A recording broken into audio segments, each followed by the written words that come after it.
আজকে আমি করব মোচার চপ। তার জন্যে সব রকম সরঞ্জাম নিয়ে বসে পড়েছি। এইখানে মোচার চপ করতে কি কি লাগবে তোমাদেরকে বলে দিচ্ছি।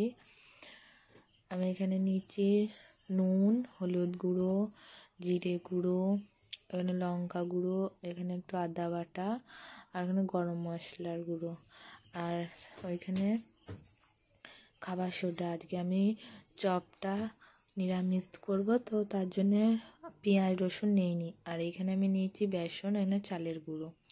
তো আলুটাকে আমি মোচার সাথে সেদ্ধ করতে দেবো। তোমরা পারলে আলাদা আলাদা করে সেদ্ধ করে নিতে পারো। আর মোচাটা কাঁচা কলার মোচা হলে তিক্ত হবে, তো আমি ওই জন্যে পাকা কলার মোচা নিয়েছি। আর এখানে দেখো প্রথমে জল দিচ্ছি সেদ্ধ করবো বলে। আর মোচাটা কাটার সময় আমি একটু হলুদ দিয়েছিলাম, ওই জন্য মোচাটার রঙটা কালো পাড়া হয়ে যায় না, নাহলে কালো পাড়া হয়ে যায়।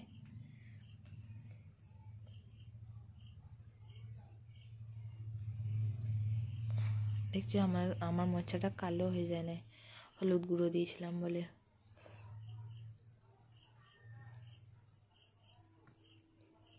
তো আমি মোচার চপ কোনোদিন খাইনি, আজকে মোচা ছিল বাড়িতে একটা, ভাবলাম মোচার চপ করি।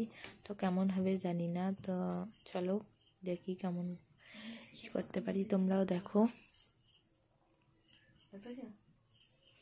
আর তোমরা কে কে মোচার চপ খেয়েছো কমেন্টে বলবে আমাকে কেমন হয় খেতে।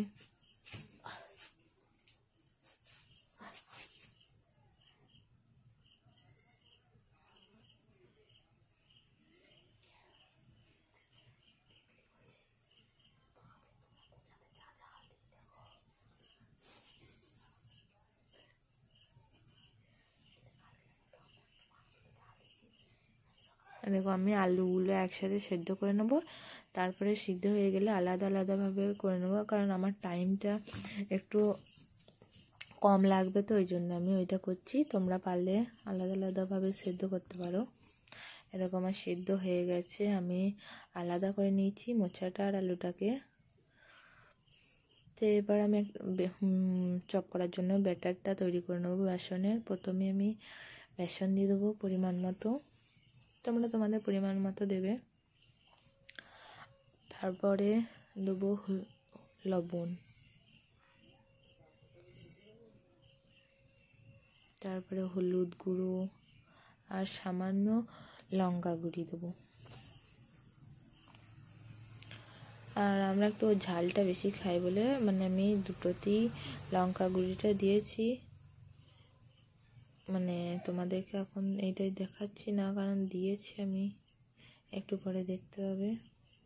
আর এইটা আমি খাবার সোডা দিলাম, আর তার আগে আমি দিলাম চাল গুঁড়ি।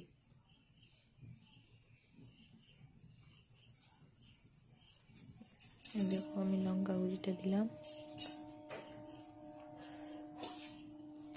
তো তোমরা ব্যাটারটার মধ্যে লঙ্কা গুঁড়ি দিতেও পারো, না দিতেও পারো, আমি তো দিয়েছি, ঝালটা বেশ ভালো লাগে আমার খেতে, ওই জন্য।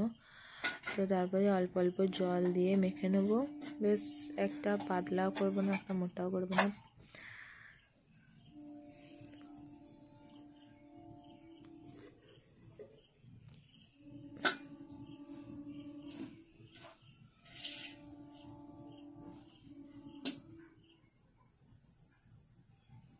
আর মোচাটাকে জানো তো এইভাবে একটু মানে ঠেসে দিলে একটু গ্লাসে করে বা ওই ডাল যেগুলো ডাল কাটা বলে ওইগুলো করে দিলে একটু মানে ভালো হয়, মানে মোচাটা একটু নরম হয়ে যায় তো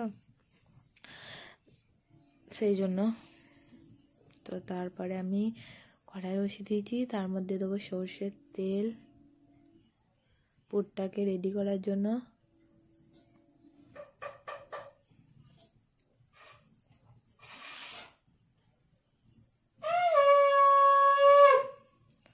তারপরে আদাটাকে একটু ভেজে নেব, দিয়ে তারপরে দিয়ে দেবো মোচাগুলো। নাহলে আদাটা একটু মানে প্রথমে ভেজে না নিলে একটু কাঁচা কাঁচা গন্ধ করবে, সেই জন্য প্রথমে ভেজে নেবো, তারপরে মোচাটাকে দিয়ে দেবো।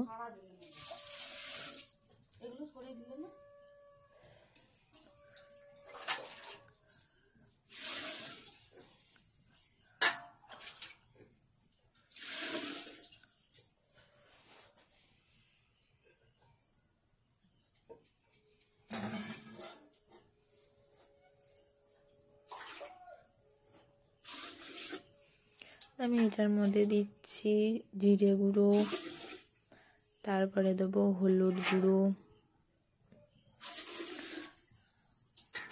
তোমরা তোমাদের পরিমাণ মতো দেবে, আমি দিচ্ছি আমার পরিমাণ মতো।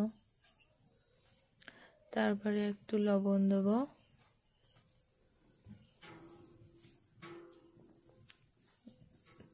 আর তারপরে দেবো লঙ্কা গুঁড়ি।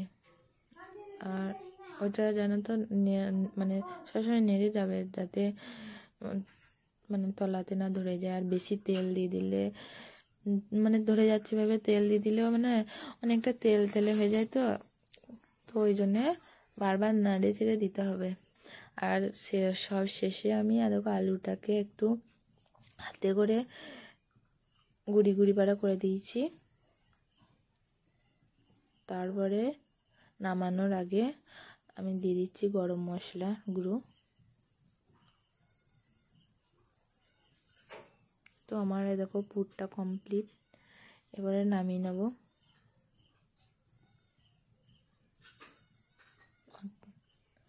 দেখো আমি নামিয়ে নিয়েছি, আর এইদিকে আমার মা মানে করে দিচ্ছিল, আর আমি এদিকে চপটা করার জন্য ব্যাটারটা করছিলাম, ঠিক করছিলাম।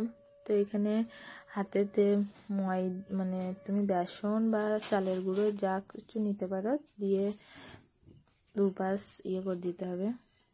হাতে চালের গুঁড়ি নিয়ে তাহলে হাতে চিটিয়ে লেগে যাবে না।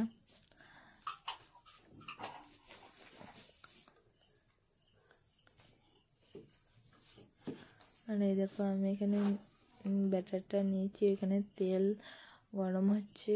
তো আমি প্রথমে এইভাবে দিয়ে দিলাম। তেলটা একটু বেশি গরম হয়ে গেছিলো, ওই জন্যে মানে বেসনের ইয়েগুলো ছেড়ে যাচ্ছিলো। এভাবে আমি সবগুলোই করে নিচ্ছিলাম। আর সত্যি কথা বলতে মোচার চপটা বেশ ভালোই লাগছিলো খেতে। কোনোদিন খাইনি, তো তোমরাও পারলে একবার ট্রাই করবে, দেখবে ভালো লাগবে।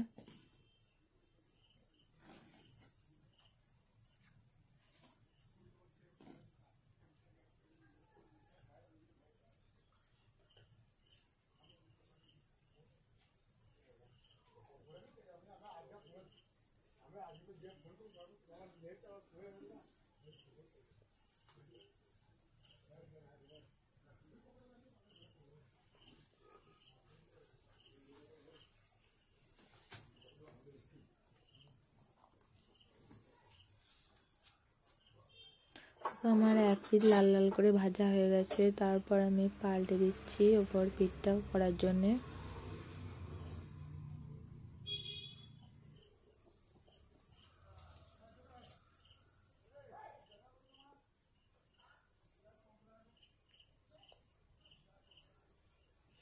দেখো আমি করে নিয়েছি সবগুলো, আর এইখানে আমি সাজিয়ে নিয়েছি। তো চলো তোমাদেরকে বলছি। সস নিয়ে তোমরা বিট নুন নিয়েও খেতে পারো, আমি সস নিয়ে খাচ্ছিলাম। আর একবারে পুরে ঠাসা।